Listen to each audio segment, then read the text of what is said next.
This whole mess started about 8 months ago, but I'm just now ready to talk about it. My name's David, I'm 38, and I thought I had a pretty solid marriage with my wife Jessica. We've been together for 11 years, married for 9. Jess is 35, works as a nurse at the Children's Hospital downtown, and I run a small accounting firm with my business partner. We don't have kids yet, we've been trying for a few years but no luck so far. That's actually part of what makes this whole situation even more messed up. Jessica and I have always been the tech couple among our friends. We got matching iPhones when they first came out, set up a shared Apple ID because we're both pretty frugal and didn't want to buy the same apps twice. Over the years, it just became our thing. Shared photo albums, shared music library, shared everything. Our friends used to joke that we were becoming the same person, which we always took as a compliment. The shared location thing was Jessica's idea, actually. She works nights sometimes at the hospital, and I travel for work occasionally to meet with clients. This way we'll always know the other person is safe, she said. It felt romantic at the time, like we were so connected that we wanted to know where each other was every moment. Jess started talking about going back to school about a year ago. She wanted to get her nurse practitioner degree, maybe specialize in pediatrics. I was all for it, she's brilliant and deserves every opportunity. She found this program at the state university that offered evening and weekend classes specifically for working nurses. Perfect fit. She started classes last fall, and I was so proud of her. She'd come home exhausted from her hospital shifts, grab a quick dinner, and then head out to campus for 3-hour lectures. Sometimes she'd stay late to study in the library with her study group. I'd usually be asleep by the time she got home, but I'd always wake up when she slipped into bed, smelling like coffee and highlighter ink. The program was intense: anatomy, pharmacology, clinical research methods. Jessica had always been smart, but seeing her dive into these advanced topics was incredible. She'd spread her textbooks across our dining room table, making these elaborate study guides with different colored pens. I'd bring her coffee and try to help quiz her, though most of it was way over my head. She made friends in the program pretty quickly. There was this tight-knit group of about 8 students who all had similar schedules and ended up in most of the same classes together. Jessica would tell me about them over dinner. There was Maria, who was trying to balance school with 3 kids, and Robert, who was a former EMT transitioning to nursing, and this guy named Tyler who was apparently some kind of genius at pathophysiology. Tyler started coming up in conversation more and more. Tyler had this theory about drug interactions. Tyler explained this concept in a way that finally made sense. Tyler was organizing a study group for the big midterm. I didn't think much of it at first. Jessica had always been social, and it sounded like Tyler was just one of those naturally helpful people who becomes the unofficial leader of any group. But then the study sessions started happening at weird times. Jessica would get a text at 9 p.m. saying the group was meeting at the library to go over something urgent. She'd grab her books and rush out, sometimes not getting home until after midnight. Tyler found this great study spot on the 4th floor, she'd explain. It's quiet and has whiteboards we can use. I started noticing that her phone was always buzzing with notifications from her study group. Even when she was at the hospital, she'd be getting messages about assignments and schedules. The group had apparently set up some kind of chat where they shared notes and coordinated their study sessions. Jessica would be in the middle of telling me about her day when her phone would buzz, and she'd immediately stop talking to read the message. Must be important, I'd joke, but she'd just shrug and say something about keeping up with assignments. The first time I really noticed something was off was during finals week in December. Jessica had been stressed about her pathophysiology exam, spending every free moment buried in her textbooks. She'd been getting home later and later from study sessions, sometimes not until 2 or 3 a.m. One night, I was lying in bed around midnight when I heard her phone buzz on the nightstand. The screen lit up with a text notification, and I could see it was from Tyler. Thanks for tonight. Couldn't have gotten through that material without you. I stared at that heart emoji for a long time. Maybe it was nothing, maybe that's just how nursing students communicated. Maybe Tyler was just being friendly. But something about it felt wrong. Jessica had never mentioned being alone with Tyler, only studying with the group. When Jessica got home 20 minutes later, I asked her how the study session went. "Good," she said, but she seemed distracted, almost jumpy. "We finally got through the cardiovascular system. Tyler's really good at explaining the complex stuff." "Was it just you two tonight?" I asked casually. She paused for just a second too long. "No, the whole group was there. Maria had to leave early because her babysitter had a curfew, but the rest of us stayed late." I wanted to ask about the text, but something held me back. Maybe I was reading too much into it. Jessica was under a lot of stress with school and work, and I didn't want to add relationship drama to her plate. But I started paying more attention after that. Jessica's phone habits had definitely changed. She used to leave it lying around anywhere, but now she always seemed to have it with her. When she was studying at the dining room table, the phone would be face down right next to her hand. When she went to take a shower, she'd take it with her, in case the hospital calls. The photo thing started around the same time. Jessica had never been much of a photographer, but suddenly she was taking pictures of everything. Her coffee before class, her textbook spread out on the library table, even pictures of her studying late at night. "I want to document this journey," she explained when I asked about it. "This is such a big chapter in my life." The photos were showing up in our shared album constantly. Jessica at the library, Jessica at a coffee shop near campus, Jessica in what looked like a restaurant with textbooks spread across the table. Always studying, always with books, but the settings were getting more and more social. Less library, more coffee shops and casual restaurants. In one photo, there was a second coffee cup visible across the table from her. When I asked about it, she said Maria had been there but stepped away to take a call. But the coffee cup was full, and there was a half-eaten sandwich on a plate next to it. If someone had just stepped away, wouldn't they have been eating? I started checking the timestamps on the photos against Jessica's schedule. She'd tell me she was working a late shift at the hospital, but there'd be a photo of her studying at some cafe at the exact same time. When I'd ask about it later, she'd say she picked up an extra shift but got sent home early, or that she'd switched shifts with someone at the last minute. The explanations always made sense individually, but together they were starting to form a pattern.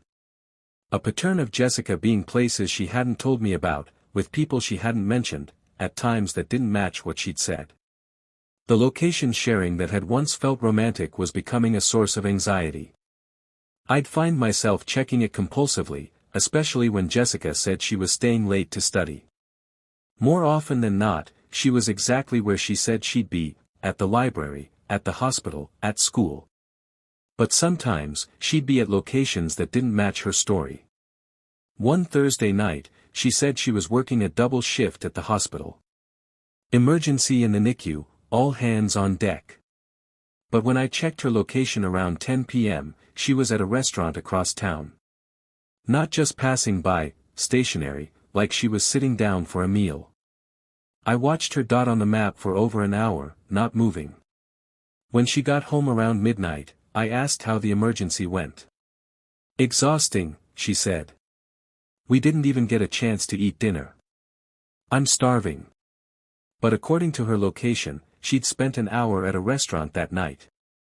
I felt like I was losing my mind. Every day brought new inconsistencies, new little lies that individually seemed meaningless but collectively painted a picture I didn't want to see. Jessica, the woman I'd been with for 11 years, was lying to me regularly about where she was and what she was doing. I started keeping track. I know how that sounds, like some paranoid controlling husband, but I needed to know if I was imagining things. I'd screenshot her location when it didn't match what she told me. I'd note the times she said she was at work but was actually somewhere else. I'd save the photos from our shared album that showed her in places she'd never mentioned. The evidence was mounting, but I still couldn't bring myself to believe it. This was Jessica. The woman who cried when we couldn't afford to donate more to the animal shelter. The woman who worked extra shifts to help pay for her own education so we wouldn't have to touch our savings. The woman who'd been trying to have a baby with me for 3 years. But the lies were getting more frequent and more elaborate. She'd started creating these detailed stories about her study group, about which classes were running late, about which professors were assigning extra work. She'd mentioned specific assignments and projects that required her to be at school at odd hours. One night, she said she had to go to campus for a special lab session. Tyler organized it, she explained. He got permission to use the skills lab after hours so we could practice for insertion on the mannequins. I looked up the school's policies online. Students weren't allowed in the skills lab without faculty supervision, and the building was locked after 6 p.m. on weekdays. When I mentioned this to Jessica, she got defensive. "That's not true," she said. "Tyler has special access because he's a teaching assistant for one of the undergrad courses.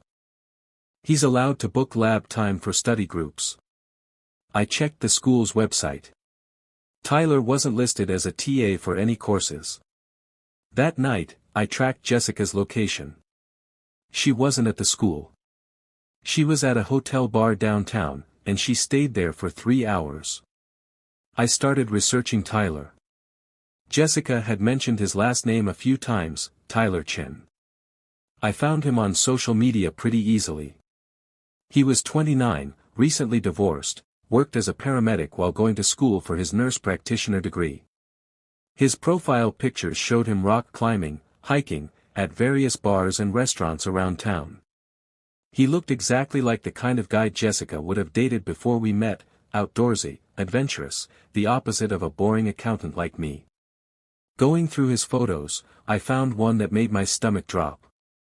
It was posted 3 weeks earlier, showing him at a coffee shop with a partial view of someone sitting across from him. You could just see a woman's hands wrapped around a mug, and she was wearing a ring I recognized. Jessica's grandmother's ring, the one she never took off except when she was scrubbing in at the hospital. I stared at that photo for probably an hour, zooming in on those hands, trying to convince myself it wasn't her. But I knew those hands. I'd held them thousands of times. I'd put a wedding ring on one of them 9 years ago. The photo was tagged at a coffee shop called Brew and Bean, about 10 minutes from campus. I cross-referenced it with Jessica's location history and found that she'd been there multiple times over the past month, always during times when she told me she was somewhere else. I felt like a detective investigating my own life. Every day brought new evidence, new lies, new confirmation that the woman I loved was living a double life. But I still couldn't confront her. What if I was wrong? What if there was some innocent explanation for all of this? The breaking point came during Jessica's spring break. She told me she was going to spend the week catching up on clinical hours at the hospital, maybe pick up some extra shifts to help pay for next semester's tuition. Noble, responsible Jessica, always thinking about our financial future. But her location told a different story. Spring break was supposed to be Jessica's chance to catch up on her clinical requirements. She'd been talking for weeks about how behind she was, how she needed to log more hours in the pediatric ward to meet her program's requirements. "I'll probably work doubles most of the week," she told me. "The money will be good too." Monday morning, she left for the hospital in her scrubs like always. I went to work as usual, but around lunchtime I decided to check her location. Just a quick glance to see how her day was going. She wasn't at the hospital. She was at a hiking trail about an hour outside the city. I stared at my phone screen, refreshing the location over and over, thinking it had to be a mistake.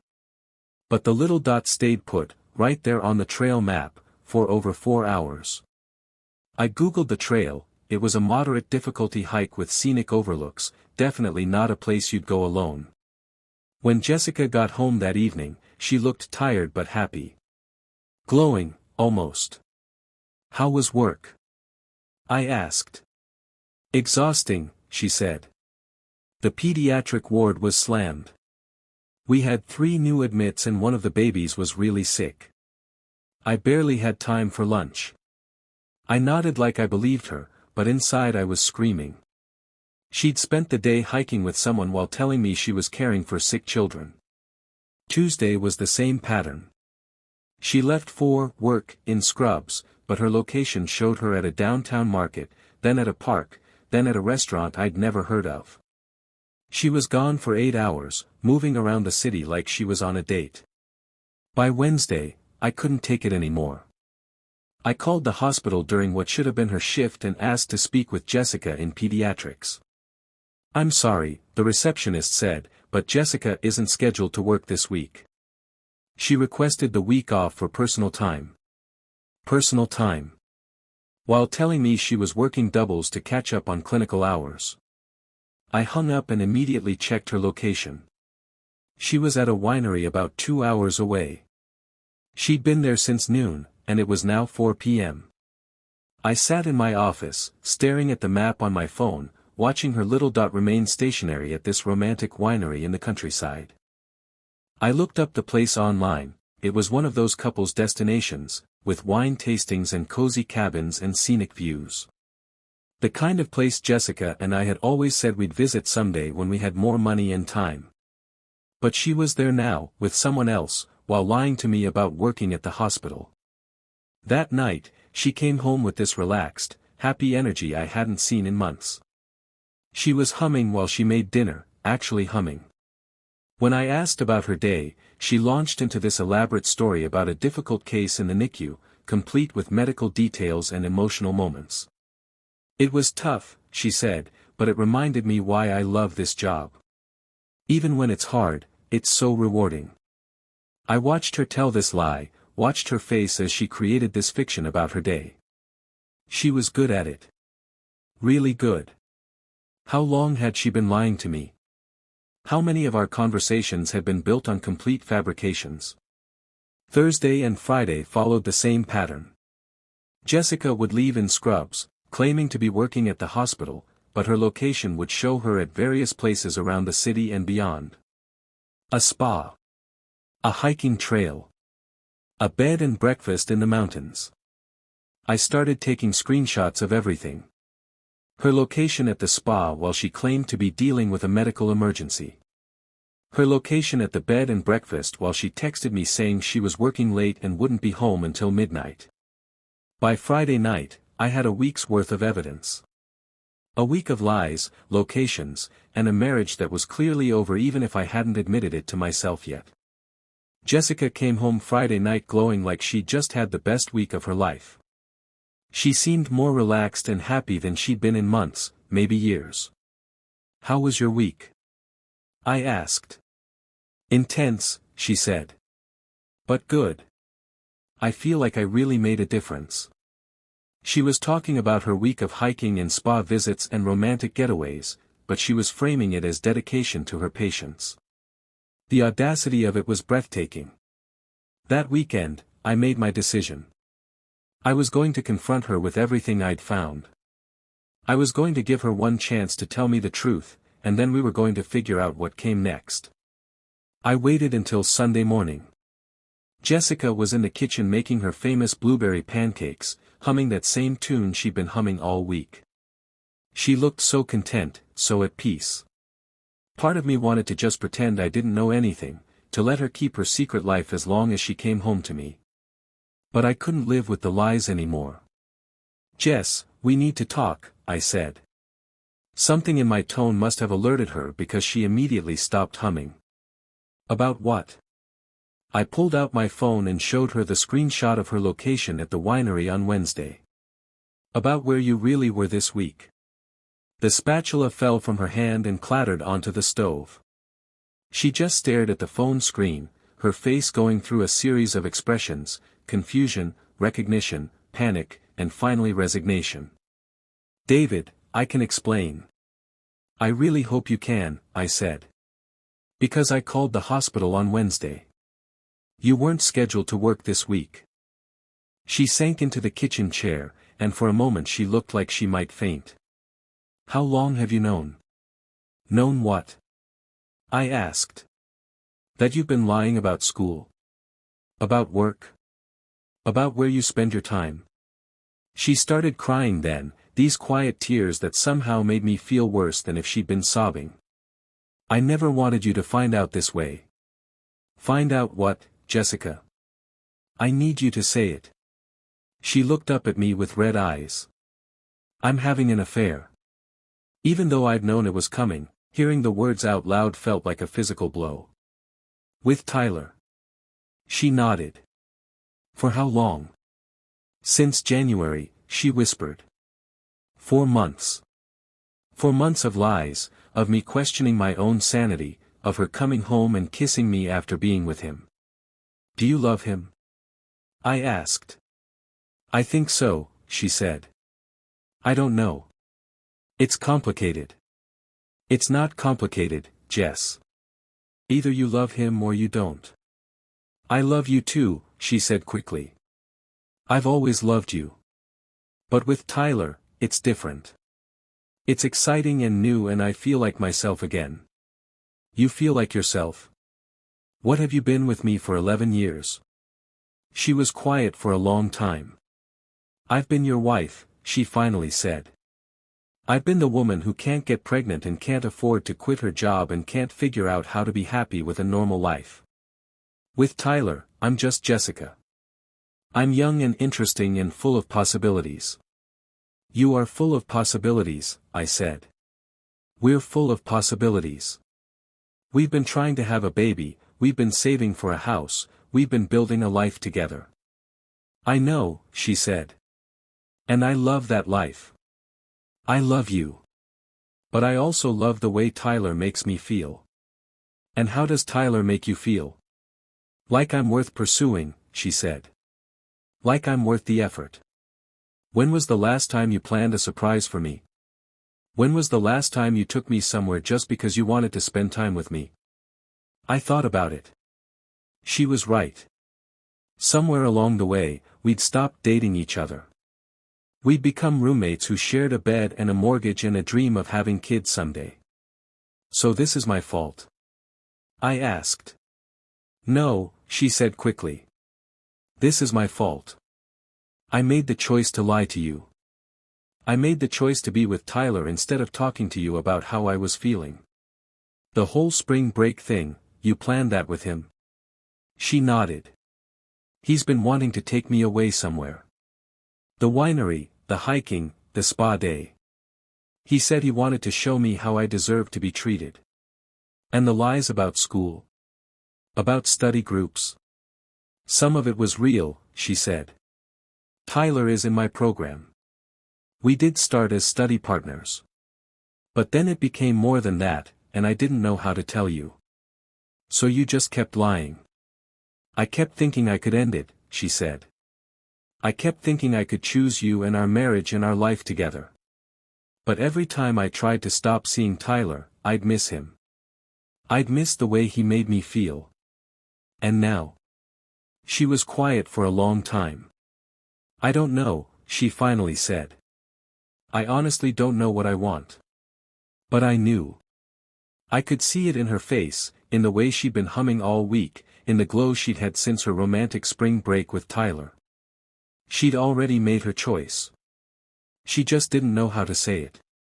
The week after our conversation was the worst of my life.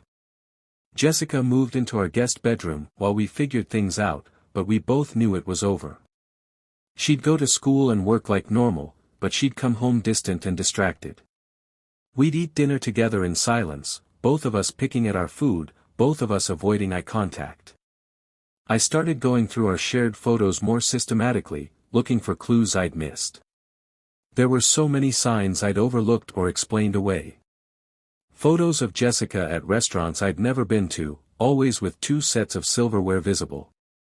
Photos of her hiking trails we'd never explored together. Photos of her looking happy in ways I rarely saw anymore. One night, I found a photo she'd taken of herself in what looked like a hotel room. She was wearing a dress I'd never seen, and she looked radiant. The timestamp showed it was taken on a Tuesday evening in February, when she told me she was studying late at the library. I reverse-searched the location data and found it was taken at a boutique hotel downtown. The same hotel where her location had shown her multiple times over the past few months, always during times when she'd claimed to be elsewhere. Jessica was getting sloppy with her lies, or maybe she just didn't care anymore. She'd tell me she was working late, but her location would show her at Tyler's apartment. She'd say she was studying for an exam, but I'd see her at restaurants and bars across town. One evening, she didn't come home at all. Around midnight, I got a text, "Staying at Maria's tonight. She's having a crisis and needs someone to talk to." But her location showed her at Tyler's apartment complex, exactly where she'd been for the previous 6 hours. I called Maria. I'd met her a few times when she'd come to our house for study sessions, so I had her number. "Oh, hi David," she said when she answered. "Is everything okay?" "I was just checking on Jessica," I said. "She said she was staying over to help you with something." There was a long pause. "Jessica's not here," Maria said quietly. "She hasn't been here tonight." "I see," I said. "Must have been a miscommunication." After I hung up, I sat in our empty house and realized that Jessica wasn't even trying to hide it anymore. She was staying the night with Tyler and making up elaborate lies about friends in crisis. She'd completely checked out of our marriage. The next morning, she came home around 7 a.m., claiming she'd left Maria's early to shower and change for work. She looked like someone who'd had a wonderful night, and I felt sick knowing where she'd really been. "How's Maria doing?" I asked. "Better," Jessica said. "Just needed someone to listen." "What was the crisis about?" Jessica paused, clearly not having thought through her story. "Relationship stuff," she said vaguely. "Her ex is giving her trouble." Maria had been happily married for 8 years. She talked about her husband constantly. That afternoon, I made an appointment with a divorce lawyer. I brought printed copies of Jessica's location data, screenshots of her lies, evidence of her affair. The lawyer, a woman in her 50s named Karen, looked through everything with a professional detachment. "This is pretty comprehensive," she said. "Your wife wasn't very careful about covering her tracks." "She didn't think I was paying attention," I said. "The shared Apple ID was both her downfall and her enabler," Karen noted. "She could communicate with this Tyler person without you seeing most of it, but she couldn't hide her location or the photos she was taking." "What happens now?" "That depends on what you want to happen," Karen said. "Do you want to try to save the marriage?" I thought about Jessica humming in the kitchen after her week with Tyler, about the way she'd looked in that hotel room photo, about the lies that had become as natural as breathing. "No," I said. "I want a divorce." Karen nodded. "Then we'll file the papers." That was 4 months ago. The divorce was finalized last month, and Jessica is now officially Jessica Chen. She kept her maiden name for most of our marriage, but apparently she's taken Tyler's name now. They moved in together right after our divorce was final, into a trendy apartment downtown near the university. I kept the house, but it feels huge and empty now. I've been thinking about selling it and getting something smaller, but I can't bring myself to pack up 11 years of memories. Even the bad memories feel important somehow. The shared Apple ID is gone, obviously. Jessica set up her own account and removed herself from all our shared albums and subscriptions. It's strange not knowing where she is anymore. For over a decade, I could glance at my phone and see her location. Now she's just gone. Disappeared into her new life with Tyler.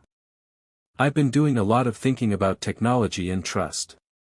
The same system that allowed Jessica to document her affair and meet Tyler in secret also gave me the evidence I needed to understand what was happening.